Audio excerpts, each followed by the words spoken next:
packing. It's the day before the marathon, and I've eaten so many carbs.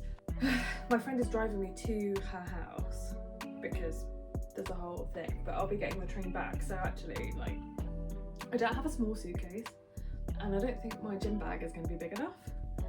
So I'm just going to show you the size of this suitcase. I'm going to say that again. I'm just going to show you the size of this suitcase. No swearing involved.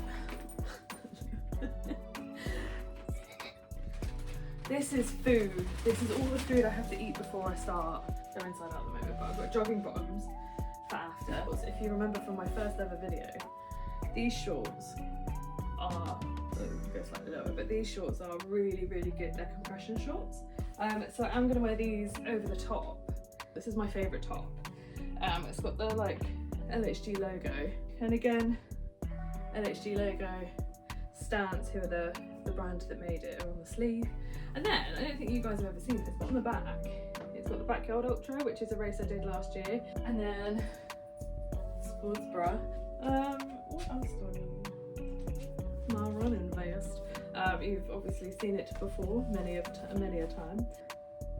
Socks, I need socks, okay. These aren't my socks. I'm gonna run in them anyway. Just my favourite pyjama top, just freshly washed. This is the one I wear in pretty sure every single one of my videos so far. That's more cool. I'm really disorganised, sorry. This is all the stuff I've just brought up from downstairs. Allergy stuff, because I get really bad hay fever. Hydration capsules. Right, so I think that's everything. I've got my clothes, I've got my chargers, I've got my running vest, I've got my medication, I've got my hay fever stuff and some painkillers. I've got my electrolytes, I've got all my clothes. I do want my sliders. I'm currently wearing Crocs. They're not real Crocs either. They're like the fake ones. But I'll take my sliders. So I've got everything, but trainers. Oh, these are bad boys. So I'm all packed now. So what I am going to do is shower, because I don't know if you can tell, I've got no makeup on. I feel really gross. I'm still kind of in my PJs. Just with some leggings on. Yeah, so I'm going to shower, sort myself out, make myself feel good. Wash my hair so I don't have to worry about it tomorrow morning. And then I'm going to chill out and probably catch up with some trash telly. Yeah, then I'm off.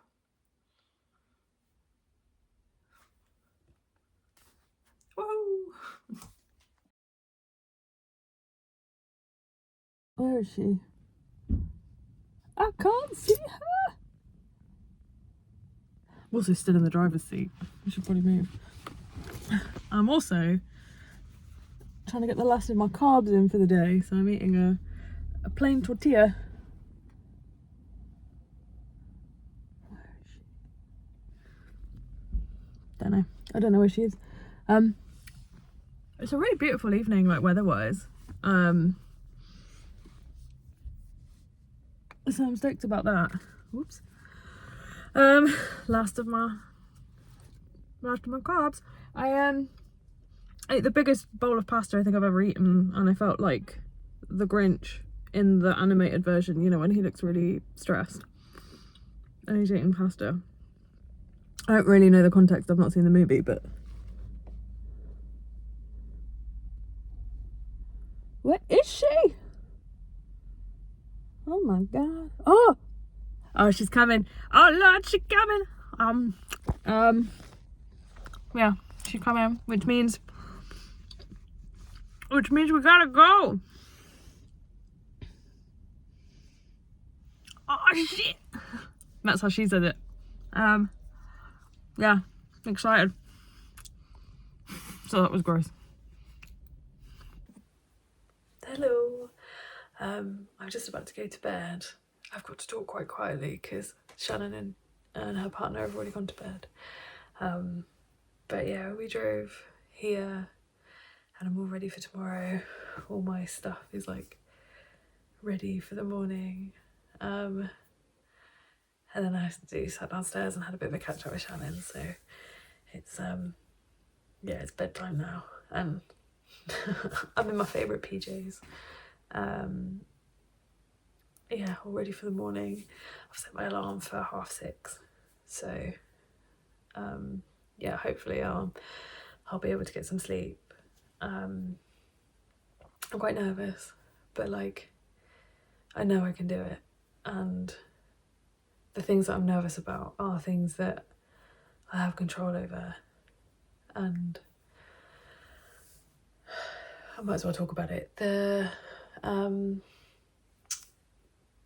When I did my first marathon attempt, there was a midway cut-off point of 3 hours, and I knew I wouldn't make it. I knew I wasn't prepared enough. I knew I hadn't trained well enough, and I knew I wasn't quick enough.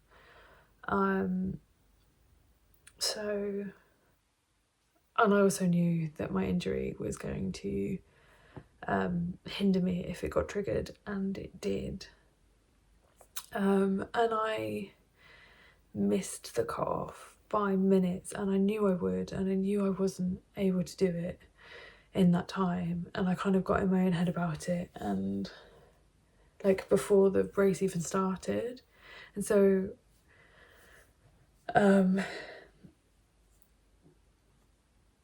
basically I could have done the distance if I'd have had time,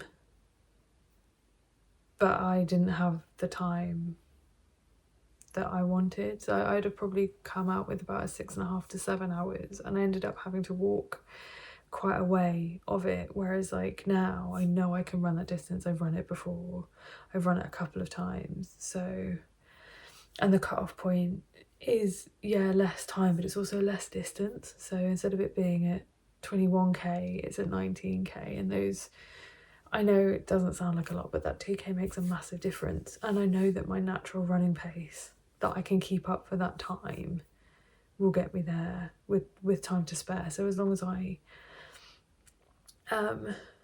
just stick to my pace, everything will be fine.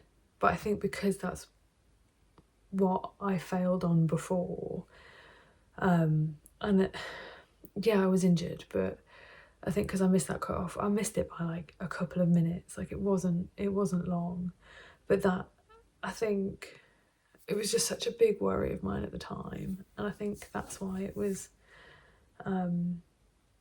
that's why I was nervous about having a midway cut-off point, and a bit of the reason why I had a bit of a wobbly on Tuesday. But I know I can do it. I've done it before.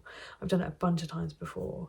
So I say a bunch, it's been like twice, but that's all I need.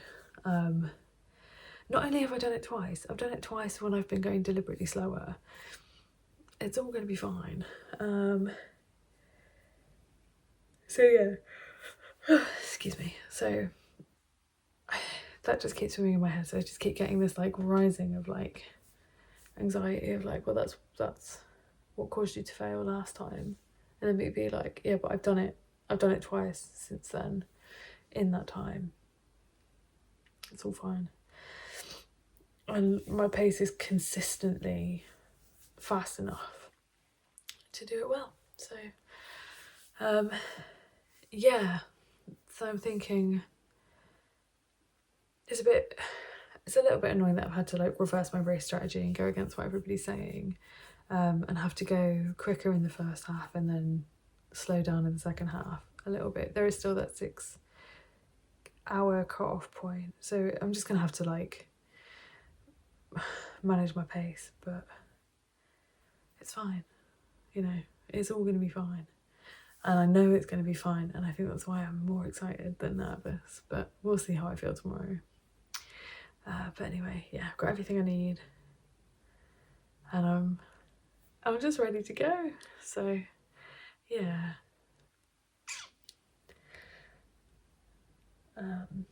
I'll see you in the morning.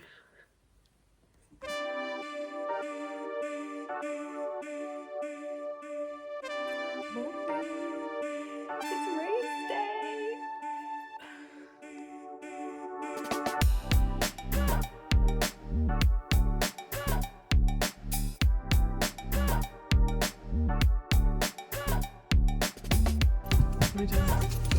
getting ready to go. Do you want to be in it? I've got my headphones on already so I don't forget them, and I keep being like, have I got them? Have I got them? And they're on my head.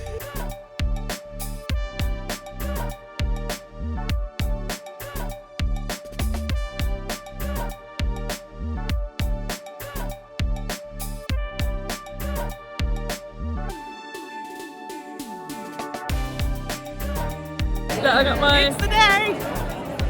run club button. Yeah. I'm There's really so many nervous. people. There are so many people. Starting on a hill. It's all groovy. I feel unnerving.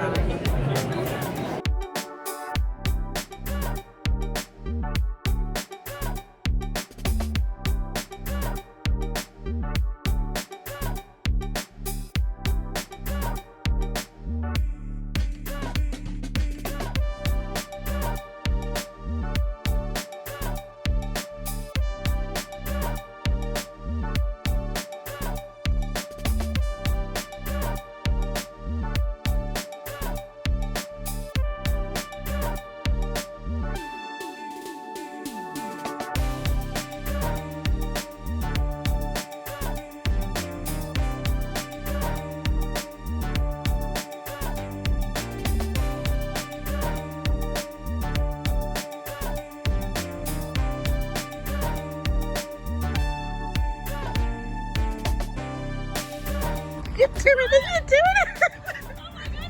You're doing it! You're doing it! I know you've got to go round the. I love you! I love you! You're doing so good! I'm tracking you the whole way! You're smashing it! I'm so tired. I know! You've got to keep going though! You're doing amazing! Keep going! Wait. I need to get rid of this. It's in my head in. What do you need? Do you need anything? Yeah. Keep the thing. Keep the tag. You got the tag? I got it. Do you need anything from the bag? I love you. Do you need anything from the bag? You good? Oh, I live with it. Yeah. This is Spectator Cam. This is an update for anyone following Frosh's marathon. She's about about 5.5 hours in. I'm currently parked up. I just saw her at the very southmost of the trail, the route, and I've just come to where the finish line is to see her across it hopefully soon. I think she'll be here in 20 minutes maybe, but we're going to cheer her across the line. She's done so well. It's not boiling, but it's 19 degrees and sunny. There's a little bit of a breeze, but I think that even though it's not necessarily beating down, it probably feels like it. So I think she's pretty warm. All the Lucozade that she's had, I'm guessing by now she's burnt off. But yeah, I'm ready at the finish line with all of her stuff, and then probably take her to the pub.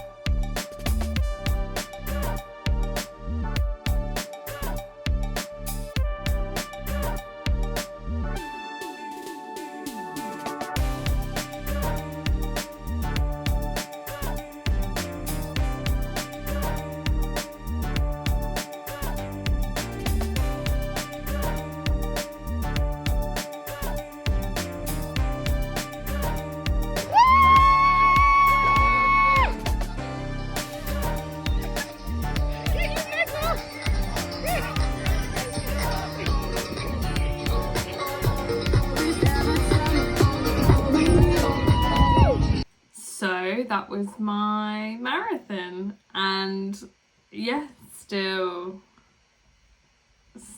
recovering, I guess. Yeah, I had a great time. No, I didn't.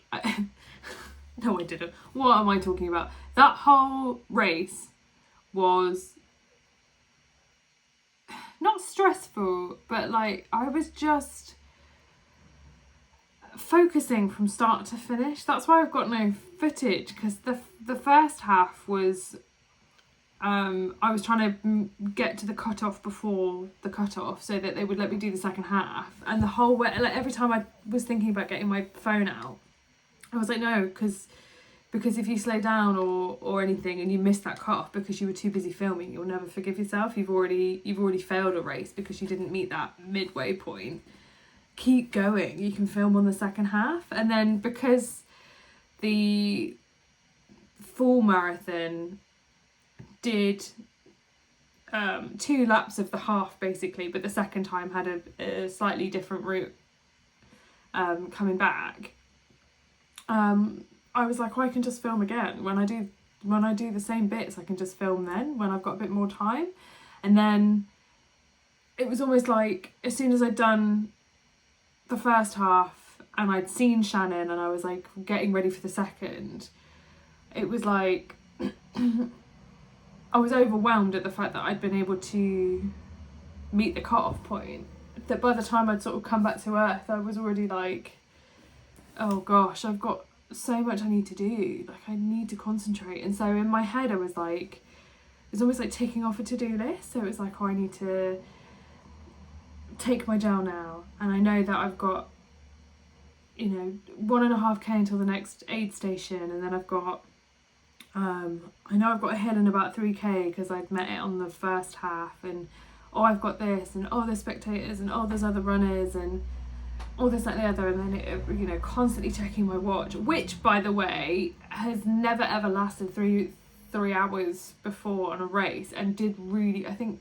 lasted until about 4.5 hours. So it was only like the last 10k I had to do without it, and I was really chuffed actually that it lasted so long. I don't know what I did differently, but yeah, I've never known it last 3 hours, like last a 3 hour run. But yeah, it did really, really well. I was really chuffed about it, because it meant that I could track my pace and I could make sure I was on target, and I was, while I had my watch, absolutely bang on. But the whole race, I think I literally enjoyed myself for about an hour of it, and that was in the second half of the first half, if you know what I mean. So like the first 10k I did sucked because I was dealing with knee pain, and I think one of my feet went like weirdly like pins and needles, almost like a bit staticky. So the first 10k, while I was sort of dealing with that, sucked. And I was trying to get my time, and there was people everywhere obviously, because the half marathon and the full marathon all started together, and we started we had to organise ourselves into like how long we would take so that the fastest people were at the front, but we all started in one big group basically. So it's just waiting for people to sort of spread out a little bit there. And I get quite overwhelmed when things are really busy, which is why I'm glad I did the Shakespeare Marathon for the first one that I did, rather than something busier like the London or the Manchester, which were on the same day. But I'm really, really glad I did the Shakespeare. I'll go into that in a minute. But yeah, so while I was waiting for the busyness to slow down, and dealing with my foot pain, the first 10k kind of sucked. But they always do on a race.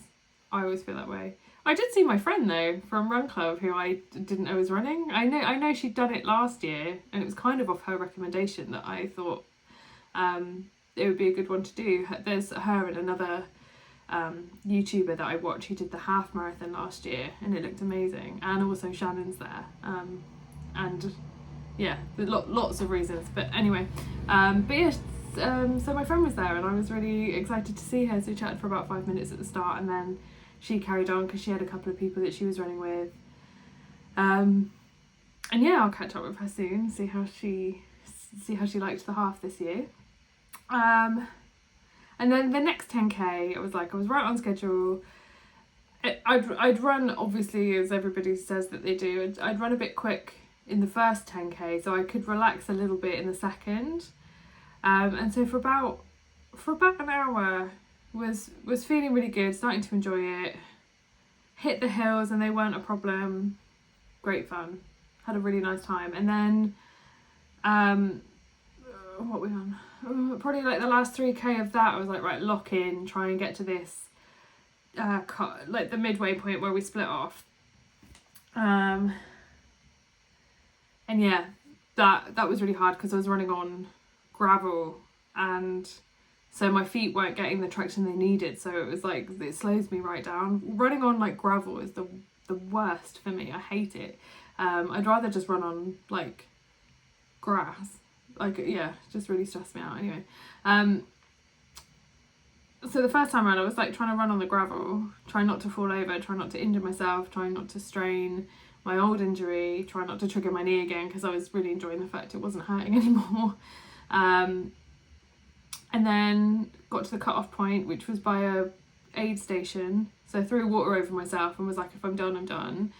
Because I, at that point, hadn't even looked at my watch. I didn't know if I was at the cut-off point or not. And the marshal was guiding everybody around me to the half marathon exit. And then he went, no, you have to go up that way. And I was like, oh, do I? And he was like, yeah, you're the marathon. You go up the marathon way. And I was like, I made it. And then that's when I saw Shannon, and I was like, I did it. I'm so tired, but I did it. And she was like, you got to do it again now. And I was like, oh, yeah. And then I was wearing a bum bag that had extra gels in it. And at that point would not have needed, because I'd only had about 3 before then, which is normal for me on a half marathon. So I threw this bum bag at her, which I shouldn't have bothered wearing, to be honest, because it has like a rope strap, and I wear it at run club just to put my phone in if I haven't got any pockets on my shorts or my leggings, so that I can keep my phone on me and they can track my location, which is really important for safeguarding and making sure that everybody's making sure that nobody's left behind. So I thought, oh, I'm running it all the time, it'll be fine. Didn't even think about the strap, because I don't really do more than, I think I've done 8k a few times.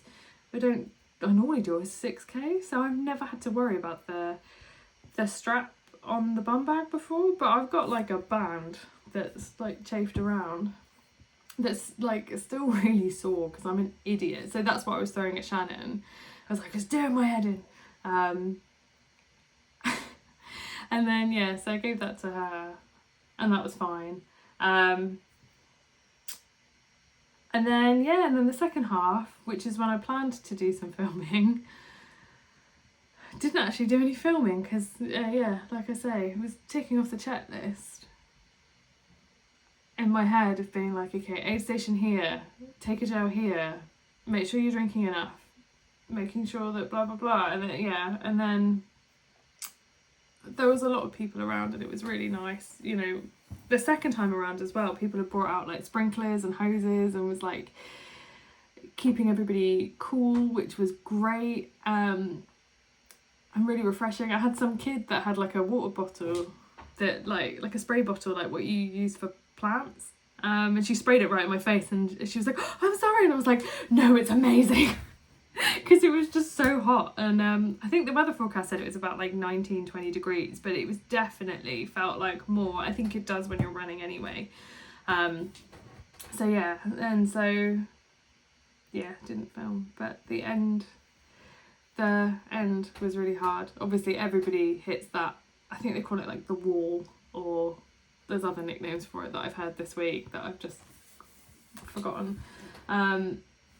But yeah, hit mile 20, was still running, and then I hit the gravel again, and that's what annoyed me, that I just got in a real strop, like a toddler level strop, because the part of the gravel that I hit in the first loop was only about a mile. In the second, we joined further up, so just after I saw Shannon for the last time, it was like 5 miles of this greenway.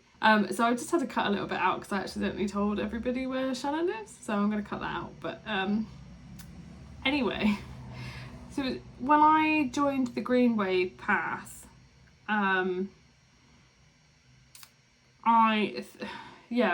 we started further up, and so than we did on the first loop, and so we had. In the first round, I had like a mile of this gravel, and so I could like sort of power through. Also, I was only halfway through, so I wasn't that tired. Whereas the second time around, I was trying to I was trying to run on it, and I just couldn't, my feet, like I said before, like couldn't get a proper grip on it. And at that point I was exhausted, and I was at the point of the marathon that everybody hits, like I say. So I was like, I just kept thinking about that meme that was like, oh, I don't know what people are talking about, this runner's high, I'm in a runner's K-hole. And that's just what was going through my head, like the whole time it was going down. And every time I started to run, I just felt like I was on a treadmill, like putting all this effort in and getting nowhere. So I ended up just being like, right, sod this, although I did swear quite badly out loud. I was like, go away.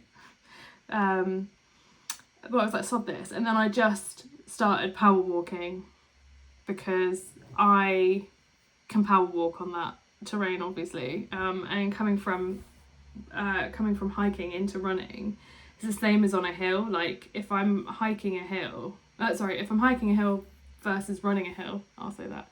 I'm so much quicker when I walk, so much quicker, because I'm so used to it, because I've been hiking since I was a kid.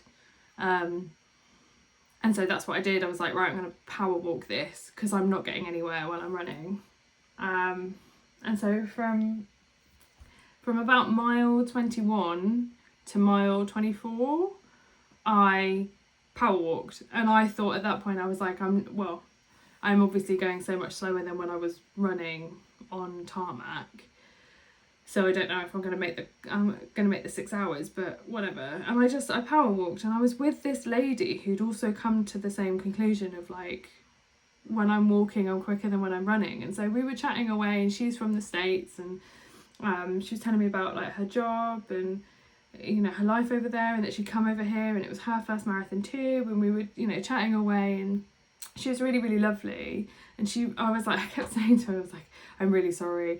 I'm actually a really like happy person in real life. Like this is just not me at all. And she was like, it's okay. You're fine. You're doing fine. And I was there just like effing and jeffing, because like it wasn't just that there was gravel. It was the fact that there were like bugs everywhere. And I have this huge problem, and I don't know why, but it just seems to be that whenever there's like midges or like flies and they're hovering around, they always hover at this height for me, and so they just fly in my face and then they go in my mouth, and it's gross, and like I hate it. And last summer I was like, I'm never training for a marathon again, like over summer, because I cannot stand running and like having bugs in my mouth. I hate it. It's just I hate bugs that fly at me anyway. Like I don't hate bugs, I love bugs. I'm a real like ecology nerd, but like I don't want them in my mouth. I just don't like it. And so I was like power walking, and my posture just went out the window, because I was like leaning forward like this, so they wouldn't go in my mouth. So it was like walking like head first, and she was fine because she was really tall, and she was like walking, so they were here and irritating, but they weren't going in her mouth. And I was like, yeah, I just got really annoyed. I got annoyed again just thinking about it. But yeah, anyway, we got to the mile 24 mark, and we hit that aid station that I'd seen before, where we split off before. And I, like, when I saw that, I was like, right, I know how long it is until the end of the race, because obviously I'd been there like before. And I remember her like coming, sorry, I remember the lady I was walking with saying before we hit it, when we hit that aid station, then we'll run to the end. What do you say? And I turned around and was like, I haven't got anything left in the tank. I think I'll just finish when I finish at this point. And she was like, okay. And I was like, but please run, like end your race the way that you want to, blah, blah, blah. And it was really funny. Because as soon as I got that like last bit of water and I threw it on myself to keep cool, I got this like real boost. I think it was just like the refreshing vibes from the water, just got this real boost. And then like, yeah, just ran until the end, and actually ended up running ahead of her. Because and again, it was not gravelly after that point. And I think I just went in that like weird meditative state. I don't really remember it. I kind of remember this older lady looking around, and then I realised I was whimpering as I was exhaling to try and get to the end. But no, I did a proper ran. It was really strange. And then I got the like spurt on that I do at the end of normal runs, where I just sort of see the ending and then I just speed up. And I don't know how I did that at all. And then I crossed the finish line, and as you can see in the video, I just kept running because I saw Shannon, and all I wanted to do was chat to Shannon. I didn't think I'd get a medal either, because I think I missed the cut-off, but not by a lot. But the lady who gave me the medal had to like catch me.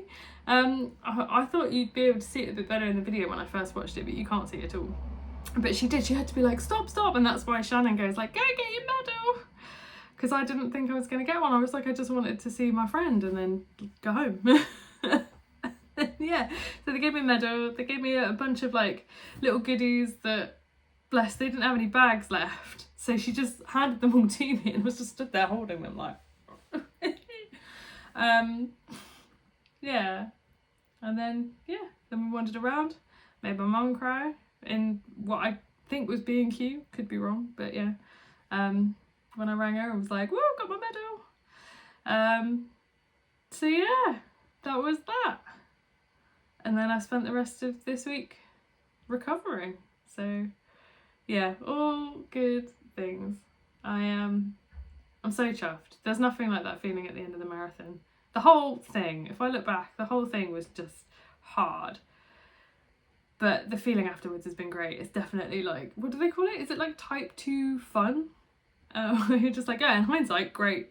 But I also know that the first time I did a half marathon was a very similar experience of just, I'm stressed, I'm not enjoying this is really hard, blah, blah, blah, blah, blah. And then the more I've done it, the more enjoyable it gets. So maybe one day I'll do a marathon and I'll be like, that was great fun, I had it last time and I actually filmed it this time.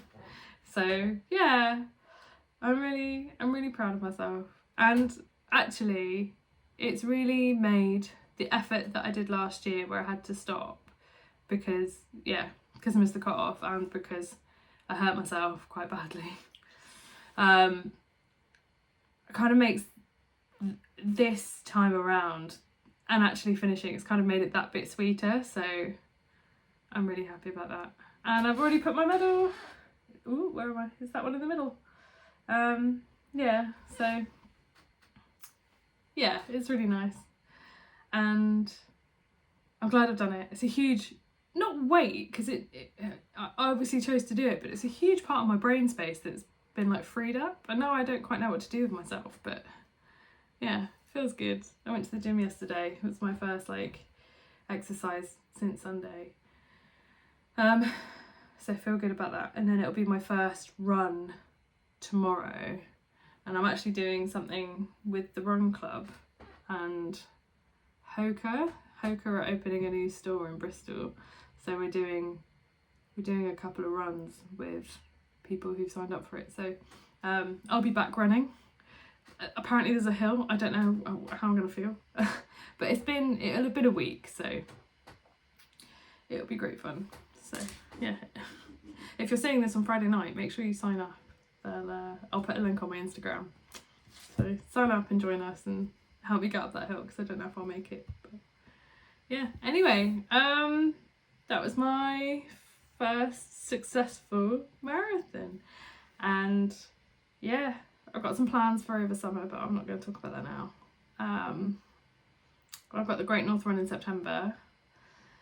And that will be, I don't know if it'll be my last race of the year, but it's the last one I've got booked. So yeah, all exciting stuff. But yeah, I'll leave it there. Don't forget to like and subscribe and interact and leave a comment. If you've made it this far, definitely leave a comment, just let me know.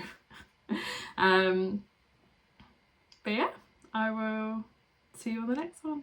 Oh, I do want to say I have put a big thank you list on my Instagram already, so I'm pretty sure everybody who is looking at this will have seen it.